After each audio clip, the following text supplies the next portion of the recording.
Olá, amigos. Mais uma vez juntos para a nossa reflexão diária. Eu trouxe para nós hoje do livro Também Somos Luz, da Lúcia Cominato, ditado pelo Espírito Irmã Maria do Rosário. Alimento invisível. Não sabeis que um pouco de fermento leveda a massa toda? Isso está em da primeira carta de Paulo aos Coríntios, capítulo 5, versículo 6. Por aquilo que falamos, pensamos ou sentimos, estamos influenciando a vida de nossos irmãos, qual alimento invisível que cada um sorverá a seu modo, a fim de impregnar-se de energias positivas ou negativas. Às vezes, agimos desta ou daquela forma, sem medir as consequências que poderão advir dos atos que praticamos e da influência que exercemos naqueles que nos rodeiam. As palavras que emitimos, as atitudes erradas que tomamos, são como um livro aberto em que outros podem se espelhar. Nossos atos nem sempre são louváveis, e sem que percebamos, poderemos influenciar criaturas invigilantes a agir da mesma forma. Se sabemos que um pouco de fermento leveda a massa toda, como disse Jesus, tenhamos cuidado para não exercermos influências negativas na vida de outras pessoas. Alguns, porém, poderiam alegar que cada um é responsável por si. Se o outro quer me imitar, o problema é dele e não meu.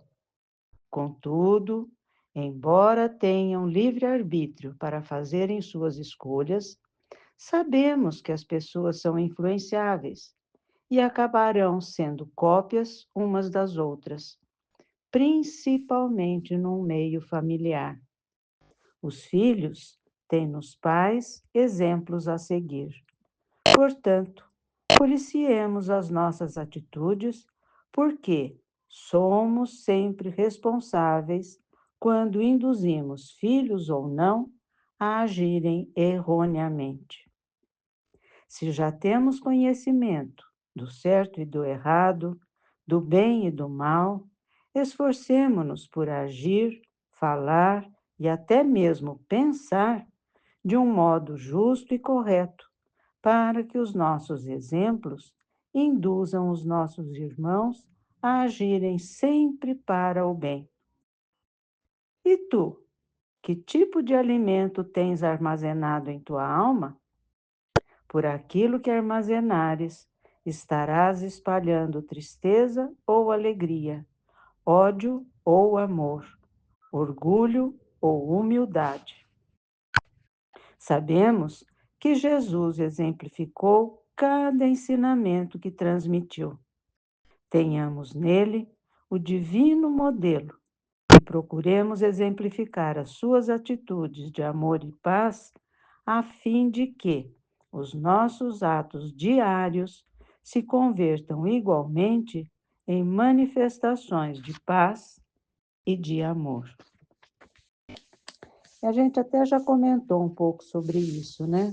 E nós o tempo todo influenciamos e somos influenciados. E é preciso ter muito cuidado com aquilo que nós falamos, da forma como agimos, do que pensamos e também daquilo que nós acolhemos, das influências que os outros nos trazem, né? Aquilo que a gente deve acolher e o que não deve. É preciso ter muito cuidado. Por isso que é sempre bom quando a gente vai fazer as nossas orações, pedir a Deus que nos traga muita luz, muito discernimento, muita lucidez, para que a gente saiba separar o que é bom do que não é, do que é correto do que não é, né? Porque muitas vezes a gente vai repetindo coisas que ouviu, atitudes que viu, comportamentos, e isso pode trazer muita dificuldade, muito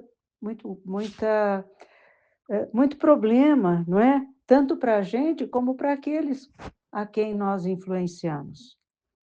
Então é preciso pensar muito antes de falar, antes de agir, para que a gente consiga fazer a coisa certa, porque senão a responsabilidade é muito grande naquilo que nós passamos para frente, aquilo que nós levamos o outro a pensar e a agir. Fala: "Olha, aquela pessoa está agindo daquele jeito, então vou fazer assim também. Legal, olha que bom, que bonito". E vai ver, não é nada bonito, nada bom, né. Então, vamos tomar mais cuidado com aquilo que pensamos, falamos e praticamos no nosso dia a dia, né. Lembrar sempre de Jesus, como nos diz a própria mensagem, né, que ele sempre exemplificou aquilo que ensinou. Então, o exemplo fala mais alto do que 1000 palavras, né. Bom sempre a gente lembrar disso. Não adianta falar para uma pessoa fazer de um jeito e a gente fazer do outro, né. Então vamos lá, a responsabilidade é grande. É isso que eu queria trazer para nós hoje, e que Jesus nos abençoe, ilumine sempre. Um beijo no coração de todos. Fiquemos em paz. Boa noite.